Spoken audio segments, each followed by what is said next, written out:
Hi all, welcome back to my YouTube channel Namma Makkaligagi by Veena Krishna. This is part 3 video of to start a solid to a baby. ಮಗುಗೆ 6 ತಿಂಗಳಿಂದ solid ನ ಶುರು ಮಾಡ್ತಿದ್ದೀರಾ. ಆಗ ಮಗುಗೆ solid ನ ಶುರು ಮಾಡಿದಾಗ ನೀವು ಯಾವ ಆಹಾರನ ಮಗುವಿನ ಒಂದು ಫುಡ್ ಚಾರ್ಟ್ ಅಲ್ಲಿ ನೀವು ಇನ್ಕ್ಲೂಡ್ ಮಾಡಬಹುದು. ಮೊದಲನೇ ವಿಡಿಯೋ ಮಗುಗೆ ಸಾಲಿಡ್ ನ ಶುರು ಮಾಡಿದಾಗ ಏನೇನೆಲ್ಲ ಪ್ರಿಕಾಷನ್ಸ್ ನ ತಗೋಬೇಕು ಅಂತ ನಾನು ಪಾರ್ಟ್ 1 ವಿಡಿಯೋದಲ್ಲಿ ಅಪ್ಲೋಡ್ ಮಾಡಿದ್ದೀನಿ. Part 2 is all about food chart. ಮಗುಗೆ 9:30 ಏನು ಕೊಡಬೇಕು, 10 ಗಂಟೆಗೆ ಏನು ಕೊಡಬೇಕು, 11 ಗಂಟೆಗೆ ಹೇಗೆ ಕೊಡಬೇಕು ಅನ್ನುವಂತಹ ಒಂದು ಫುಡ್ ಚಾರ್ಟ್ನೂ ಸಹ ನಾನು ಪಾರ್ಟ್ 2 ಅಲ್ಲಿ ಶೇರ್ ಮಾಡಿದ್ದೀನಿ. ಪಾರ್ಟ್ 3 ಅಲ್ಲಿ ಮಗುಗೆ ಯಾವ ಯಾವ ಆಹಾರನ ಮಗುವಿನ ಒಂದು ಫುಡ್ ಚಾರ್ಟ್ ಅಲ್ಲಿ ನೀವು ಇನ್ಕ್ಲೂಡ್ ಮಾಡ್ಕೊಳ್ಬಹುದು ಅನ್ನುವಂತಹ ವಿಡಿಯೋ ಇದು. ಸೊ ನೀವಿನ್ನು ನನ್ನ ಚಾನೆಲ್ ನ ಸಬ್ಸ್ಕ್ರೈಬ್ ಮಾಡ್ಕೊಂಡಿಲ್ಲ ಅಂತಂದ್ರೆ please go right away and subscribe to my channel. And Aditi Krishna YouTube channel is all about Aditi daily routine ಇರಬಹುದು, ಫುಡ್ ರೆಸಿಪೀಸ್ ಬಗ್ಗೆ, ಯಾವ ಫುಡ್ ರೆಸಿಪೀಸ್ ಮಗುಗೆ ಕೊಟ್ರೆ ಏನೇನೆಲ್ಲ ಬೆನಿಫಿಟ್ಸ್ ಅಂತ ಟಿಪ್ಸ್ ರೀತಿ ನಾನು ಶಾರ್ಟ್ಸ್ ಅಲ್ಲಿ ಅಪ್ಲೋಡ್ ಮಾಡ್ತಿದ್ದೀನಿ ಅದಿತಿ ಕೃಷ್ಣ ಯೂಟ್ಯೂಬ್ ಚಾನೆಲ್ ಅಲ್ಲಿ. And more importantly activities video, ಮಗುಗೆ ಫೈನ್ ಮೋಟರ್ ಡೆವಲಪ್ಮೆಂಟ್ ನ ಹೇಗೆ ಡೆವಲಪ್ ಮಾಡುವುದು, ಮಗುಗೆ ಗ್ರಾಸ್ ಮೋಟರ್ ಇರ್ಬೋದು, ಸೋಷಿಯಲ್ ಸ್ಕಿಲ್ಸ್ ಇರ್ಬೋದು, ಅಂಡ್ ಸಾಕಷ್ಟು ಮೈಲ್ ಸ್ಟೋನ್ಸ್ ಇದೆ ಮಕ್ಕಳ ಒಂದು ಡೆವಲಪ್ಮೆಂಟ್ ಅಲ್ಲಿ. 0 to 6 years is a heaven stage ಅಂತಾನೆ ಹೇಳ್ಬೋದು, ಕ್ರಿಟಿಕಲ್ ಸ್ಟೇಜ್ ಅಂತಾನು ಹೇಳ್ತಾರೆ. And it's very important also. ಯಾಕೆ ಕ್ರಿಟಿಕಲ್ ಸ್ಟೇಜ್? ಮಗುವಿನ ಒಂದು 90% of the brain development 0 to 6 years ಅಲ್ಲಿ ಆಗುತ್ತೆ. ಸೊ 90% ಅಂತಂದ್ರೆ ಇಮ್ಯಾಜಿನ್, ಮಗು ಹುಟ್ಟಿದಾಗ ಒಂದು 333 ಗ್ರಾಮ್ ಅಷ್ಟೇ ಇರುತ್ತೆ ಮಗುವಿನ ಬ್ರೈನ್. ಅದೇ ಮಗು 6 ವರ್ಷ 5 ವರ್ಷ ಕಂಪ್ಲೀಟ್ ಆಗಿ 6 ವರ್ಷ ಆಗ್ತಿದೆ ಅಂತಂದ್ರೆ 90% ಅಷ್ಟು ಮಗುವಿನ ಬ್ರೈನ್ ಡೆವಲಪ್ಮೆಂಟ್ ಆಗಿರುತ್ತೆ ಅಂತಂದ್ರೆ ಮಗುವಿನ ಕಲಿಕೆ ಎಷ್ಟಾಗಿರುತ್ತೆ. ಮಗುವಿನ ಕಲಿಕೆ ಚೆನ್ನಾಗಿ ಆಗ್ಬೇಕು ಅಂತಂದ್ರೆ ನಾವು ಆಕ್ಟಿವಿಟಿ ಮುಖಾಂತರನೇ ನಾವು ಮಗುವಿನ ಕಲಿಕೆ ಮಾಡಿಸ್ಬೇಕಾಗತ್ತೆ. ಮಕ್ಕಳಿಗೆ ಈ ರೀತಿ ಆಕ್ಟಿವಿಟಿ ಮಾಡಿಸ್ಬೇಕು ಅಂತಂದ್ರೆ ನಿಮಗೆ ಐಡಿಯಾ ಬೇಕು. ಅಂಡ್ ಐ ನೋ ನೀವು ಇನ್ನೂ ಚೆನ್ನಾಗಿ ಆಕ್ಟಿವಿಟಿ ಮಾಡಿಸ್ತಿರ್ತೀರಾ ಅಂತ. ನನಗೆ ಏನೇನು ಸಿಂಪಲ್ ಆಗಿ ಏನೇನು ಗೊತ್ತಿದೆಯೋ ಅದನ್ನ ನಾನು ಶೇರ್ ಮಾಡ್ತಿದ್ದೀನಿ. ಸೊ ನೀವು ಆ ಐಡಿಯಾಸ್ ಬೇಕು ಅಂತಂದ್ರೆ please go and check Aditi Krishna YouTube channel and please subscribe. Don't forget to subscribe. So let's start the video. ಮಗುಗೆ ಆಹಾರ ಶುರು ಮಾಡಿದಾಗ, ಸಾಲಿಡ್ ನ ಶುರು ಮಾಡಿದಾಗ ಯಾವ ಯಾವ ಆಹಾರನ ನಾವು ಮಗುಗೆ ಕೊಡಬಹುದು ಅಂತ. ಫಸ್ಟ್ ಇಂಪಾರ್ಟೆಂಟ್ಲಿ ಮಗುಗೆ ನಾವು ಹಸು ಹಾಲನ್ನ ಯಾವುದೇ ಕಾರಣಕ್ಕೂ 1 ವರ್ಷದ ಒಳಗಡೆ ಮಗುಗೆ ಹಸು ಹಾಲನ್ನ ಕೊಡಬಾರ್ದು. ಯಾವುದೇ ಅನಿಮಲ್ ಮಿಲ್ಕ್ ನ ಮಗುಗೆ ಕೊಡಬಾರ್ದು.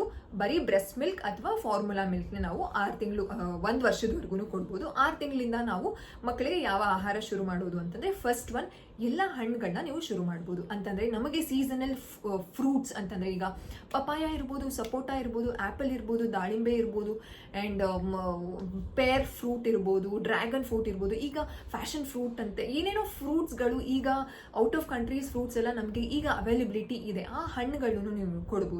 ಆದ್ರೆ ಪಾರ್ಟ್ 2 ಅಂಡ್ ಪಾರ್ಟ್ 1 ಅಲ್ಲಿ ನಾನು ಹೇಳಿದ್ದೀನಿ ಯಾವ ಒಂದು ಆಹಾರನ ಎಷ್ಟು ದಿನದವರೆಗೂ ನೀವು ನೋಡ್ಬೇಕು ಅಂತಂದ್ರೆ ಕೊಟ್ಟು ನೋಡ್ಬೇಕು, ಅಲರ್ಜಿ ಆಗ್ತಿದ್ಯಾ ಆಗ್ತಿಲ್ವಾ ಅಂತ. ಆ ಒಂದು ಕಂಪ್ಲೀಟ್ ಡೀಟೇಲ್ಗೆ ನೀವು ಪಾರ್ಟ್ 1 ಅಂಡ್ ಪಾರ್ಟ್ 2 ನೋಡಿ, ಪಾರ್ಟ್ 3 ನೀವು ಡೀಟೇಲ್ಡ್ ಆಗಿ ನೋಡಿ. ಸೊ ನೀವು ಈ ಒಂದು ಎಲ್ಲ ಫ್ರೂಟ್ಸ್ಗಳು ನೀವು ಟ್ರೈ ಮಾಡಬಹುದು. ಅಂಡ್ ಸೆಕೆಂಡ್ ಇಂಪಾರ್ಟೆಂಟ್ ಏನು ಅಂತಂದ್ರೆ ನೀವು ಯಾವ ಆಹಾರ ಶುರು ಮಾಡಬೇಕು ಅಂತಂದ್ರೆ breast milk and formula milk ನ ಸ್ಟಾಪ್ ಮಾಡಿ ನೀವು ಸಾಲಿಡ್ ನ ಕೊಡುವಂತಹ ಅವಶ್ಯಕತೆ ಇಲ್ಲ. ಅಂಡ್ ನೀವು ಆ ರೀತಿ ಅನ್ಕೊಂಡಿದ್ರೆ ದಿಸ್ ಇಸ್ ವೆರಿ ರಾಂಗ್. ಏನಕ್ಕಂತಂದ್ರೆ ಮಗುಗೆ ನೀವು ಆಹಾರನ ಇಂಟ್ರೊಡ್ಯೂಸ್ ಮಾಡ್ತಿದ್ರೆ ಅಷ್ಟೇ ಹೊರತು ಬ್ರೆಸ್ಟ್ ಮಿಲ್ಕ್ ಅಥವಾ ಫಾರ್ಮುಲಾ ಮಿಲ್ಕ್ ನ ಸ್ಟಾಪ್ ಮಾಡುವಂತಹ ಐಡಿಯಾ ಅಥವಾ ಯೋಚನೆ ಮಾಡಕ್ ಹೋಗ್ಬಿಡಿ. ಯಾಕಂತಂದ್ರೆ breast milk and formula milk ಮಗುಗೆ ನ್ಯೂಟ್ರಿಷನ್ ವೈಸ್ ಅಲ್ಲಿ ಬೇಕೇ ಬೇಕಾಗುತ್ತೆ. ಸಾಲಿಡ್ಸ್ ನ ನಾವು ಶುರು ಮಾಡ್ತಿದೀವಿ ಅಷ್ಟೇ ಹೊರತು breast milk and formula milk ನ ನಾವು ಸ್ಟಾಪ್ ಮಾಡಬಾರ್ದು. ಮಗುಗೆ ಎವ್ರಿ 1.5 hour ಎವ್ರಿ 2 hours ನಾವು ಮಗುಗೆ ಫೀಡ್ ಮಾಡಿಸೋದು ತುಂಬಾ ಇಂಪಾರ್ಟೆಂಟ್. ಫುಡ್ ಚಾರ್ಟ್ ಅಲ್ಲಿ ನಿಮಗೆ ಪಾರ್ಟ್ 2 ವಿಡಿಯೋದಲ್ಲಿ ಡೀಟೇಲ್ಡ್ ಆಗಿ ಇನ್ಫಾರ್ಮೇಶನ್ ಹೇಳಿದೀನಿ.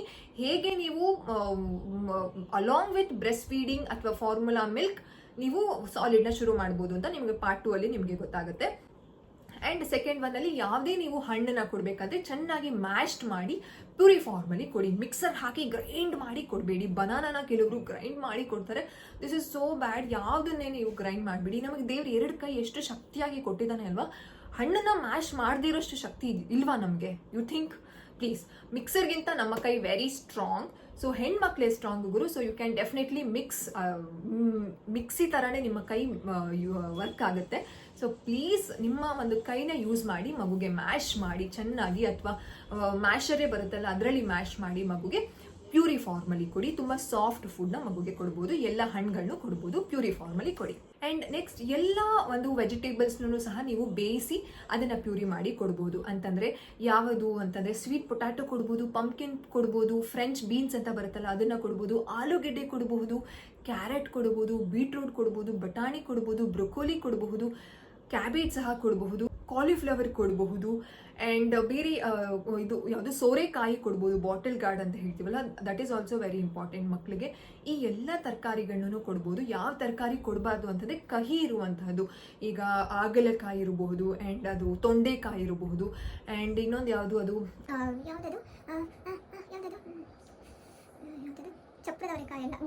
ಗೋರಿಕಾಯಿ ಸ್ವಲ್ಪ ಕಹಿ ಬರುತ್ತೆ. ಸೊ ಅದನ್ನು ನೀವು ಸ್ವಲ್ಪ ಅವಾಯ್ಡ್ ಮಾಡಿ. ಈ ಸ್ವೀಟ್ ಪೊಟ್ಯಾಟೊ, ಕಾಲಿಫ್ಲವರ್, ಆಲೂಗೆಡ್ಡೆ, ಕ್ಯಾರೆಟು, ಬೀಟ್ರೂಟು, ಗೆಡ್ಡೆಕೋಸನ್ನು ಸಹ ನೀವು ಎಲ್ಲಾನು ಇಷ್ಟಿಷ್ಟು ಪೀಸ್ ಮಾಡಿ ಚೆನ್ನಾಗಿ ಸ್ಟೀಮ್ ಮಾಡಿ ಅದನ್ನ ನೀವು ಮ್ಯಾಶ್ ಮಾಡಿ ಪ್ಯೂರಿ ಫಾರ್ಮಲ್ಲಿ ಮಗುಗೆ ಕೊಡ್ಬೋದು. ಸೂಪ್ ಥರನೂ ನೀವು ಮಗುಗೆ ಕೊಡಿಸ್ಬೋದು. ಸೊ ಈ ಎಲ್ಲ ವೆಜಿಟೇಬಲ್ಸ್ನ ನೀವು ಮಗುಗೆ ಕೊಡಬಹುದು. ಆ್ಯಂಡ್ ನೆಕ್ಸ್ಟ್ ಕಾಳುಗಳ ಸೂಪ್ ಕೊಡ್ಬೋದು. ಹೆಸರು ಕಾಳಿನ ಮೂಂಗ್ ದಾಲ್ ಅಂತಂದರೆ ಹೆಸರು ಬೇಳೆ ಸೂಪ್ನ ಮಾಡಿ, ಹೆಸರು ಬೇಳೆನ ಚೆನ್ನಾಗಿ ಕುಕ್ ಮಾಡಿ ಅದನ್ನು ಕ್ಲೀನಾಗಿ ಮ್ಯಾಶ್ಡ್ ಮಾಡಿದಾಗ ಅಂತಂದರೆ ಮ್ಯಾಶರಲ್ಲಿ ಮ್ಯಾಶ್ ಮಾಡಿದಾಗ ಅದಕ್ಕೆ ಒಂದು ಸ್ವಲ್ಪ ಚಿಟಿಕೆಯಷ್ಟು ಉಪ್ಪು, ಮೆಣಸು ಮತ್ತು ತುಪ್ಪ ಹಾಕಿ ಮಗುಗೆ ಕುಡಿಸ್ಬೋದು. ಮಗು ಖಂಡಿತವಾಗ್ಲೂ ಈ ರೀತಿ ಸೂಪ್ನ ಎಂಜಾಯ್ ಮಾಡ್ತಾರೆ. ಆ್ಯಂಡ್ ಬೇರೆ ರೀತಿಯಾದ ಕಾಳುಗಳನ್ನ ಸ್ವಲ್ಪ ಅವಾಯ್ಡ್ ಮಾಡಿ ಈಗಲೇ ಸದ್ಯಕ್ಕೆ. ಏನಕ್ಕಂತಂದರೆ ಮೂಂಗ್ ದಾಲ್ ಅಂತಂದರೆ ಹೆಸರು ಬೇಳೆನ ನೀವು ಮಗುಗೆ ಸಾಲಿಡ್ನ ಶುರು ಮಾಡಿದಾಗ್ಲೇ 10 ದಿನ 12 ದಿನ ಆದಮೇಲೆ ನೀವು ಮಗುಗೆ ಆರಾಮಾಗಿ ಕೊಡ್ಬೋದು. This is very important. ಏನಕ್ಕಂತಂದರೆ ಅದರಲ್ಲಿ ತುಂಬ ಎನರ್ಜಿ ಇರುತ್ತೆ, ಮಕ್ಕಳಿಗೆ ತುಂಬ ಒಳ್ಳೆಯದು. ಸೂಪ್ಗಳನ್ನ ಕೊಡ್ಬೋದು. ಅದಾದಮೇಲೆ ಅನ್ನನ ಚೆನ್ನಾಗಿ ಬೇಯಿಸಿ ಅದರಲ್ಲಿ ಬರುತ್ತಲ್ಲ ಗಂಜಿ, ಅದಕ್ಕೂ ಸ್ವಲ್ಪ ತುಪ್ಪ, ಮೆಣಸು, ಉಪ್ಪು ಹಾಕಿ ಮಗುಗೆ ಸೂಪ್ ಥರ ಕುಡಿಸಿ, ಮಗುಗೆ ತುಂಬ ಒಳ್ಳೆಯದು. ಅದಾದಮೇಲೆ ತೊಗರಿ ಬೇಳೆನ ಚೆನ್ನಾಗಿ ಕೂಗಿಸಿದಾಗ ಅಂದರೆ ಕುಕ್ಕರಲ್ಲಿ ಕೂಗಿಸಿದಾಗ ರಸ ಬರುತ್ತಲ್ಲ ಅದನ್ನು ಸಹ ನೀವು ಮಗುಗೆ ಕೊಡ್ಬೋದು. ಈ ರೀತಿ ದಾಲ್ ಸೂಪ್ಸ್ನ ಮಗುಗೆ ಕೊಡೋದ್ರಿಂದ ಮಗುಗೆ ಎನರ್ಜಿ ಕೊಡುತ್ತೆ. ಈ ಎನರ್ಜಿ ಮಗುಗೆ 6 ತಿಂಗಳಿಂದ ಎನರ್ಜಿ ಸಿಗೋದೇ ಮಗುಗೆ ಫೂಡಿಂದ. ಸೊ ನೀವು ಈ ರೀತಿ ಪ್ಲಾನ್ ಮಾಡ್ಕೊಳ್ಬಹುದು. ಆ್ಯಂಡ್ ನೆಕ್ಸ್ಟ್ ಮಗುಗೆ ಯಾವ ರೀತಿಯಾದ ಸರಿಗಳನ್ನ ಮಾಡಬೇಕು, ದಯವಿಟ್ಟು ಹೋಮ್ ಮೇಡ್ ಸರ್ಲ್ಯಾಕ್ಗೆ, ಹೋಮ್ ಮೇಡಲ್ಲಿ ಮನೆಯಲ್ಲೇ ಮಾಡಿರುವಂತಹ ಸರ್ಲ್ಯಾಕ್ಗೆ ನೀವು ಆಪ್ಟ್ ಮಾಡ್ಕೊಳ್ಳಿ. ರಾಗಿ ಇರ್ಬೋದು, ಅಕ್ಕಿ ಇರ್ಬೋದು, ಮಿಕ್ಸ್ಡ್ ಕಾಳುಗಳ ಒಂದು ತೊಗರಿಬೇಳೆ ಇಷ್ಟು, ಹೆಸರು ಕಾಳು ಇಷ್ಟು, ಆ ರೀತಿಯಾದ ಮನೆಯಲ್ಲೇ ಮಾಡುವಂತಹ ಸೆರ್ಲ್ಯಾಕ್ಸ್ನ ನೀವು ಮಾಡ್ಕೊಳ್ಬೋದು. ಓಟ್ ಸರ್ಲ್ಯಾಕ್ ಕೊಡ್ಬೋದು, ಆ್ಯಂಡ್ ಮಖಾನ ಸರ್ಲ್ಯಾಕ್ ಕೊಡ್ಬೋದು, ಕಡಲೆಪುರಿ ಸರ್ಲ್ಯಾಕ್ ಕೊಡ್ಬೋದು, ಆ್ಯಂಡ್ ಮಿಕ್ಸ್ಡ್ ಸರ್ಲ್ಯಾಕ್ನೆಲ್ಲ ಕೊಡ್ಬೋದು. ನಾನೊಂದು 2-3 ವಿಡಿಯೋ ನನ್ನ ಚಾನಲಲ್ಲಿ ಇದೆ, ಆಲ್ರೆಡಿ ನಾನು ಅಪ್ಲೋಡ್ ಮಾಡಿದ್ದೀನಿ. ಆ ಸರ್ಲ್ಯಾಕ್ಸ್ ವಿಡಿಯೋಗಳನ್ನ, ಹೋಮ್ ಮೇಡ್ ಸರ್ಲ್ಯಾಕ್ ವಿಡಿಯೋಗಳನ್ನ ನೀವು ಚೆಕ್ ಮಾಡಿ. ಆ್ಯಂಡ್ ಯಾವುದೇ ನೀವು ಸರಿ ಮಾಡ್ತಿದ್ದೀರಾ ಅಂತಂದ್ರೆ ಇನಿಷಿಯಲಿ ಒಂದೇ ಕಾಳು ಹಾಕಿ, ಈಗ ರಾಗಿ ಸರಿ ಕೊಡ್ತಿದ್ದೀರಾ ಅಂತಂದ್ರೆ ಓನ್ಲಿ ರಾಗಿ ಮಾತ್ರ ಇರಬೇಕು ಆ ಒಂದು ಸೆರ್ಲ್ಯಾಕ್ ಅಥವಾ ಸರಿಯಲ್ಲಿ. ಏನಕ್ಕಂತಂದ್ರೆ ರಾಗಿ ಬಿಟ್ಟು ಬೇರೆ ಪದಾರ್ಥದಿಂದ ಮಗುಗೆ ಅಲರ್ಜಿ ಆಗ್ತಿದೆ ಅಂತಂದ್ರೆ ನಿಮಗೆ ಇನಿಷಿಯಲಿ ಗೊತ್ತಾಗಲ್ಲ ಯಾವ್ದ್ರಿಂದ ಮಗುಗೆ ಅಲರ್ಜಿ ಆಗ್ತಿದೆ ಅಂತ. So that is very important. Initially ನೀವು ಮಾಡುವಾಗ ಓನ್ಲಿ ಸಿಂಗಲ್ ಗ್ರೇನ್ ಹಾಕಿ ನೀವು ಮಗುಗೆ ಸರಿ ಮಾಡ್ಬೋದು. ಬಾರ್ಲಿ, ರೈಸ್ ಇರಬಹುದು, ಓಟ್ಸ್ ಇರ್ಬೋದು, ಮಖಾನ ಇರ್ಬೋದು, ರಾಗಿ ಇರ್ಬೋದು, ಇದನ್ನೆಲ್ಲಾನು ನೀವು ಯೂಸ್ ಮಾಡ್ಬೋದು. ಆ್ಯಂಡ್ ಯಾವುದ್ರಲ್ಲಿ ನಾನು ಕೊಡಬೇಕು ಮಗುಗೆ, ನೀವು ಬ್ರೆಸ್ಟ್ ಮಿಲ್ಕ್ನ ಎಕ್ಸ್ಪ್ರೆಸ್ ಮಾಡಿ ಇದನ್ನ ಬ್ರೆಸ್ಟ್ ಮಿಲ್ಕ್ಗೆ ಹಾಕಿ ಅಂತಂದರೆ ಕುದ್ಸಕ್ಕೆ ಹೋಗಬೇಡಿ. ಎಲ್ಲನೂ ಚೆನ್ನಾಗಿ ಬಾಯ್ಲ್ ಆದಮೇಲೆ ಬ್ರೆಸ್ಟ್ ಮಿಲ್ಕ್ನ ಮಿಕ್ಸ್ ಮಾಡಿ ಮಗುಗೆ ಕೊಡ್ಬೋದು. ಫಾರ್ಮುಲಾ ಮಿಲ್ಕ್ನ ಕೊಡ್ಬೋದು, ಅಥವಾ ಮಗುಗೆ ಬಿಸಿ ನೀರಲ್ಲಿನೇ ಸಹ ನೀವು ಈ ರೀತಿ ಸರಿಗಳನ್ನ ಮಾಡಿ ಕೊಡ್ಬೋದು. ಯಾವುದೇ ರೀತಿ ತೊಂದರೆ ಆಗೋದಿಲ್ಲ. ಹಸು ಹಾಲನ್ನ ದಯವಿಟ್ಟು 1 ವರ್ಷದ ಒಳಗಡೆ ಮಕ್ಕಳಿಗೆ ಯೂಸ್ ಮಾಡುವಂತಹ ಆಲೋಚನೆನೂ ಬೇಡ, ಆ್ಯಂಡ್ ಮಾಡಲೂ ಸಹ ಬೇಡಿ. ಓಕೆ, ಮಾಡಬೇಡಿ. So this is not good for baby. 1 ವರ್ಷದಿಂದ ಮುಂಚೆ ಮಗುಗೆ ಹಸು ಹಾಲು ಬೇಡ. ಓಕೆನಾ? ಅದಾದಮೇಲೆ ನೀವು ಎಲ್ಲ ಹಣ್ಣುಗಳನ್ನ ಸ್ಟೀಮ್ ಮಾಡಿ ಪ್ಯೂರಿ ಮಾಡಿ ಮಗುಗೆ ಕೊಡ್ಬೋದು. ಹಾಗೇನೆ ಹಣ್ಣನ್ನ ಕೊಡಕ್ಕೆ ಹೋಗಬೇಡಿ. ಏನಕ್ಕಂತಂದ್ರೆ ಮಗುಗೆ ನುಂಗೋದಕ್ಕೆ ಕಷ್ಟ ಆಗುತ್ತೆ. ಸೊ ಈ ಎಲ್ಲ ಆಹಾರಗಳನ್ನ ನೀವು ಮಗುಗೆ ಸಾಲಿಡ್ನ ಶುರು ಮಾಡಬೇಕಾದ್ರೆ ನೀವು ಇಂಟ್ರೊಡ್ಯೂಸ್ ಮಾಡಬಹುದು. ಆ್ಯಂಡ್ ನಾನ್ ವೆಜ್ ನಾವು ಮಗುಗೆ ಕೊಡ್ಬೋದಾ? ಎಸ್, ಆಬ್ವಿಯಸ್ಲಿ ಕೊಡ್ಬೋದು. ಆದರೆ ಮಗುಗೆ ಸೂಪ್ ರೀತಿ ಕೊಡಬೇಕಾಗುತ್ತೆ. ಚಿಕನ್ ಸೂಪ್, ಮಟನ್ ಸೂಪ್, ಕಾಲ್ ಸೂಪ್ ಇದೆಲ್ಲಾನು ಕೊಡಬಹುದು, ಕೊಡಬಾರ್ದು ಅಂತ ಏನೂ ಇಲ್ಲ. ನಿಮ್ಮ ಕಸ್ಟಮಲ್ಲಿ ಯಾವ ಟೈಮಿಗೆ ಕೊಡ್ತೀರಾ, ಕೆಲವರು ಮುಡಿ ಆದಮೇಲೆ ಕೊಡ್ತಾರೆ. ಸೊ ಅದನ್ನೆಲ್ಲ ಫಾಲೋ ಮಾಡಿ. ನೀವು ಮಗುಗೆ ತುಂಬ ಸ್ಪೈಸ್ ಇರಬಾರ್ದು, ಕಡಿಮೆ ಸ್ಪೈಸಲ್ಲಿ ಚಿಕನ್ದು ಚಿಕ್ಕ ಪೀಸಸ್ಗಳೆಲ್ಲ ಬರುತ್ತೆ. ಅದರಲ್ಲಿ ನೀವು ಮಗುಗೆ 8 ತಿಂಗಳು 9 ತಿಂಗಳಾದಾಗ ಕಟ್ಲೆಟ್ ಸಹ ಮಾಡ್ಬೋದು. ನನ್ನ ಚಾನಲಲ್ಲಿ ಆಲ್ರೆಡಿ ನಾನು ಅಪ್ಲೋಡ್ ಮಾಡಿದ್ದೀನಿ ಚಿಕನ್ ಕಟ್ಲೆಟ್ ವಿಡಿಯೋ. ಸೊ ನೀವು ಅದನ್ನು ನೋಡಿ ಮಗುಗೆ ಮಾಡಿಕೊಡಿ. ತುಂಬ ಟೇಸ್ಟಿಯಾಗಿರುತ್ತೆ, ಮಗು ಎಂಜಾಯ್ ಮಾಡ್ತಾರೆ. ಸೊ ಈ ಎಲ್ಲ ಟಿಪ್ಸ್ಗಳನ್ನ ನೀವು ಈ ಎಲ್ಲ ರೆಸಿಪೀಸ್ನ, ಈ ಎಲ್ಲ ಫುಡ್ ಐಟಮ್ಸ್ನ ನೀವು ಸಾಲಿಡ್ನ ಶುರು ಮಾಡಿದಾಗ ಮಗುಗೆ ಕೊಡಬಹುದು. ಆ್ಯಂಡ್ ಲಾಸ್ಟ್ ಇಂಪಾರ್ಟೆಂಟ್ಲಿ, ಸಾಲಿಡ್ನ ಶುರು ಮಾಡಿದ್ಮೇಲೆ ಸಾಕಷ್ಟು ತಾಯಂದಿರಿಗೆ ಬೇಜಾರಾಗುತ್ತೆ. ಏನಕ್ಕಂತಂದರೆ ನಾನು ಅಷ್ಟು ಕಷ್ಟಪಟ್ಟು ಎಷ್ಟೊಂದು ಜನದ ಹತ್ರ ಕೇಳೆಲ್ಲ ಮಾಡಿದ್ದೀನಿ, ನನ್ನ ಮಗು ತಿಂತಾನೆ ಇಲ್ಲ. ದಯವಿಟ್ಟು ಬೇಜಾರಾಗಬೇಡಿ. ಮಗುಗೆ ಇಷ್ಟು ದಿನ ಸಾಲಿಡ್ ಅನ್ನೋದೇ ಇಂಟ್ರೊಡ್ಯೂಸ್ ಆಗಿರಲಿಲ್ಲ. 6 ತಿಂಗಳಿಂದ ಸಾಲಿಡ್ನ ಇಂಟ್ರೊಡ್ಯೂಸ್ ಮಾಡಿದ್ದೀರಾ. ಮಗುಗೆ ಬ್ರೆಸ್ಟ್ ಫೀಡಿಂಗ್ ಅಥವಾ ಫಾರ್ಮುಲಾ ಫೀಡಿಂಗ್ಗೆ ಪ್ರಪಂಚ ಆಗಿತ್ತು. ಅದೇ ಮಗುವಿನ ಮೃಷ್ಟಾನ್ನ ಭೋಜನ ಆಗಿತ್ತು. ಈಗ ಸಾಲಿಡ್ ಕೊಡ್ತಿದ್ದೀರಾ ಅಂತಂದರೆ ಎಕ್ಸೆಪ್ಟ್ ಮಾಡೋದು ಸ್ವಲ್ಪ ಲೇಟ್ ಆಗುತ್ತೆ. Please be patient and please be com. ಬೇಜಾರು ಮಾಡ್ಕೋಬೇಡಿ, ಮಗು ಸ್ವಲ್ಪನೇ ತಿನ್ನತ್ತೆ ಆ್ಯಂಡ್ ನನ್ನ ಮಗು ತಿಂತಾನೆ ಇಲ್ಲ, ವೆಯ್ಟ್ ಗೇನ್ ಆಗಲ್ಲ ಅನ್ನುವಂಥ ಯೋಚನೆ ಬೇಡ. ಮಗು weight gain it's completely dependent and determined ಆಗೋದೇನೆ ನಿಮ್ಮ ಹೆರಿಡೇಟ್ರಿ ಆ್ಯಂಡ್ ಮಗು ನೀವು ಚಿಕ್ಕ ವಯಸ್ಸಲ್ಲಿ ಹೇಗಿದ್ರಿ ಅದ್ರ ಮೇಲೇ ಡಿಪೆಂಡ್ ಆಗೋದು. ನಿಮ್ಮ ತಂದೆ ತಾಯಿಯ ಒಂದು ಹೆರಿಡೇಟ್ರಿ ಮೇಲೇ ಡಿಪೆಂಡ್ ಆಗೋದು. ಮಗು ಚೆನ್ನಾಗಿ ತಿಂದಿದ ತಕ್ಷಣ ದಷ್ಟಪುಷ್ಟ ಆಗೋದಿಲ್ಲ ಆ್ಯಂಡ್ ತಿಂದಿಲ್ಲ ಅಂತಂದರೆ ಸಣ್ಣನೂ ಇರೋದಿಲ್ಲ. ಮಗುಗೆ ಎನರ್ಜಿ ಇದ್ದೇ ಇರುತ್ತೆ ಆ್ಯಂಡ್ ಡೋಂಟ್ ಸ್ಟ್ರೆಸ್, ಮಗು ತಿಂದಿಲ್ಲ ಅಂತಂದರೆ ವೆಯ್ಟ್ ಗೇನ್ ಆಗಲ್ಲ ಅಂತ ಆ ಒಂದು ಯೋಚನೆ ಬೇಡ. ಮಗು ಸ್ವಲ್ಪ ದಿನ ಟೈಮ್ ತಗೊಳುತ್ತೆ to accept the food, new ಫುಡ್ಗೆ ಎಕ್ಸೆಪ್ಟ್ ಮಾಡೋದಕ್ಕೆ ಮಗು ಟೈಮ್ ತಗೊಳುತ್ತೆ. ಬೇಜಾರಾಗಕ್ಕೆ ಹೋಗ್ಬಿಡಿ. ಆ್ಯಂಡ್ ನಾನು ಬ್ರೆಸ್ಟ್ ಫೀಡಿಂಗ್ನ ಅಡಿಕ್ಟ್ ಆಗ್ಬಿಟ್ಟಿದೆ, ಮಗು ಬ್ರೆಸ್ಟ್ ಫೀಡಿಂಗ್ ಬಿಡಿಸ್ಬಿಟ್ರೆ ಸಾಲಿಡ್ನ ತಿನ್ನಬಹುದು ಅಂತ ಯೋಚನೆ ಮಾಡುವಂತಹ ತಾಯಂದಿರು ಜಾಸ್ತಿನೇ ಇದ್ದಾರೆ. ಏನಕ್ಕಂತಂದರೆ ಮಗುಗೆ ತಾಯಿ ಒಂದೇನು ಎದೆ ಹಾಲು ಜಾಸ್ತಿ ಅವ್ನಿಗೆ ಇಷ್ಟ ಆಗ್ಬಿಟ್ಟಿದೆ, ಮಗುಗೆ ಇಷ್ಟ ಆಗಿದೆ, ಎದೆ ಹಾಲನ್ನ ಬಿಡಿಸಿದ್ರೆ ಸಾಲಿಡ್ನ ತಿನ್ನುತ್ತೆ. ಆ ರೀತಿ ಏನೂ ಇಲ್ಲ. ನೀವು ಎಷ್ಟು ವರ್ಷ ಕುಡಿಸ್ಬೋದು ಮ್ಯಾಕ್ಸಿಮಮ್? Think that. ಏನಕ್ಕಂತಂದರೆ ಮ್ಯಾಕ್ಸಿಮಮ್ 2 ವರ್ಷನ ಅಥವಾ 3 ವರ್ಷನ 4 ವರ್ಷನ ಅದಾದಮೇಲೆ ಮಗು ಸಾಲಿಡ್ನ ತಿನ್ನುತ್ತೆ.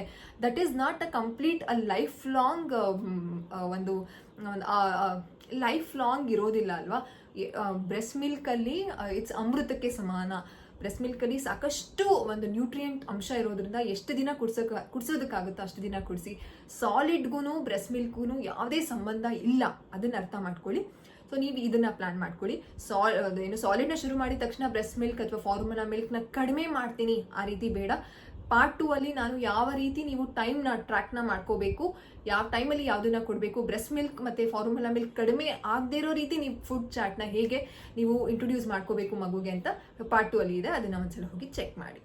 3 days ರೂಲ್ನ ಫಾಲೋ ಮಾಡಿ. ಯಾವುದೇ ಒಂದು ನೀವು ಫುಡ್ನ ಇಂಟ್ರೊಡ್ಯೂಸ್ ಮಾಡ್ತಿದ್ದೀರಾ ಅಂತಂದರೆ 3 days ಕಂಪಲ್ಸರಿಯಾಗಿ ಕೊಡಬೇಕಾಗುತ್ತೆ. ಇದರಿಂದ ಮಗುಗೆ ಅಲರ್ಜಿ ಆಗ್ತಿಲ್ವಾ ಅಂತ ನಮಗೆ ಗೊತ್ತಾಗುತ್ತೆ. ಆ್ಯಂಡ್ ಲಾಸ್ಟ್ ಇಂಪಾರ್ಟೆಂಟ್ ಟಿಪ್ ಏನು ಅಂತಂದರೆ, start with very less quantity. 1 tablespoon ಅಥವಾ 1 ಟೀ ಸ್ಪೂನ್ ಅಷ್ಟು ಮಗು ತಿಂತಿದೆ ಅಂತಂದರೆ it's a very good milestone, ನಮಗೂ ಒಂದು ಗುಡ್ ಹ್ಯಾಪಿ ಮೂಮೆಂಟ್. ಏನಕ್ಕಂತಂದರೆ ಮಗು ಅಷ್ಟಾರ ಅಕ್ಸೆಪ್ಟ್ ಮಾಡಿದೆಯಲ್ಲ, ದಟ್ಸ್ ಗ್ರೇಟ್. ಮಗು ಒಂದು ಹೊಸ ಫುಡ್ನ ಅಕ್ಸೆಪ್ಟ್ ಮಾಡಿದೆ ಅಂತಂದರೆ ಪ್ಲೀಸ್ ಬಿ ಹ್ಯಾಪಿ. ಒಂದು ಬಿಗ್ ಬೌಲಷ್ಟು ಇಷ್ಟು ಮಾಡಿ ಮಗು ಮುಂದೆ ಕೂರಿಸಿ ಟೆನ್ಷನ್ ಮಾಡಿಕೊಂಡು ತಿಂದಿಲ್ಲ ನನ್ನ ಮಗ ದಪ್ಪ ಆಗ್ತಾನ ಆಗಲ್ವಾ, ಈ ರೀತಿ ಯೋಚನೆ ಬೇಡ. Small quantity is very good. ಏನಕ್ಕಂತಂದರೆ ಮಗುವಿನ ಹೊಟ್ಟೆ, ಮಗುವಿನ ಮುಷ್ಟಿ ಅಷ್ಟೇ ಇರುತ್ತೆ, ಇಷ್ಟು ದೊಡ್ಡ ಹೊಟ್ಟೆ ಇರೋದಿಲ್ಲ ಮಗುಗೆ. So please be patient. ಈ ಎಲ್ಲ ಟಿಪ್ಸ್ಗಳನ್ನ ಫಾಲೋ ಮಾಡಿ. ಆ್ಯಂಡ್ ಮುಂದೆ ಯಾವ ರಿಲೇಟೆಡ್ ವೀಡಿಯೋಸ್ ನಿಮಗೆ ಬೇಕು ಅಂತ ನನಗೆ ಕಮೆಂಟ್ ಮಾಡಿ. ಸೊ ನಾನು ಆ ವಿಡಿಯೋಸ್ ಬಗ್ಗೆ ನಿಮಗೆ ಇನ್ಫಾರ್ಮೇಷನ್ ಕೊಡ್ತೀನಿ. ನಾನು ಈ ವಿಡಿಯೋನ ಇಲ್ಲಿಗೆ ಎಂಡ್ ಮಾಡ್ತಿದ್ದೀನಿ. So part 1 is all about ಯಾವ ರೀತಿ ನೀವು ಸಾಲಿಡ್ನ ಶುರು ಮಾಡ್ತಿರೋದಕ್ಕಿಂತ ಮುಂಚೆ ನೀವು ಪ್ರಿಕಾಷನ್ಸ್ ಆ್ಯಂಡ್ ನಿಮ್ಮ ಅಂಡರ್ಸ್ಟ್ಯಾಂಡಿಂಗ್ ಯಾವ ರೀತಿ ಇರಬೇಕು ಅಬೌಟ್ ಸಾಲಿಡ್ ಅನ್ನೋದನ್ನ ಪಾರ್ಟ್ 1 ಅಲ್ಲಿ ನಾನು ಶೇರ್ ಮಾಡಿದ್ದೀನಿ. ಪಾರ್ಟ್ 2 ಅಲ್ಲಿ food chart, this is very important. Food chart ಹೇಳಿ ಮೇಡಮ್. ಸೊ ನಾನು ಹೇಳಿದ್ದೀನಿ, ಆ ವಿಡಿಯೋನು ನೀವು ಪಾರ್ಟ್ 2 ಅಲ್ಲಿ ನೋಡ್ಬೋದು. ಪಾರ್ಟ್ 3 ಇಸ್ ಆಲ್ ಅಬೌಟ್ ಯಾವ ಆಹಾರನ ನೀವು ಮಗುಗೆ ಕೊಡಬೇಕು ಆ್ಯಂಡ್ ಯಾವ ಟಿಪ್ಸ್ನ ಫಾಲೋ ಮಾಡಬೇಕು, ಇಂಪಾರ್ಟೆಂಟ್ ಟಿಪ್ನ ಯಾವುದು ಫಾಲೋ ಮಾಡಬೇಕು ಅಂತ ಪಾರ್ಟ್ 3 ಅಲ್ಲಿ ಹೇಳಿದ್ದೀನಿ. ಸೊ ನೀವು ಈ ಪಾರ್ಟ್ 3 ನೋಡ್ಬಿಟ್ರೆ ನಿಮಗೆ ಒಂದು ಸಾಲಿಡ್ ಶುರು ಮಾಡೋದಕ್ಕೆ ಒಂದು ಗೈಡ್ ಸಿಕ್ತಂಗೆ ಆಗುತ್ತೆ. So yes, I hope I am very clear. So next ವಿಡಿಯೋದಲ್ಲಿ ಒಂದು ಇಂಟ್ರೆಸ್ಟಿಂಗ್ ಟಾಪಿಕ್ ಜೊತೆ ನಾನು ಬರ್ತೀನಿ. Until then, take care all of you, love you all, and see you in the next video. Tata, see you, bye bye.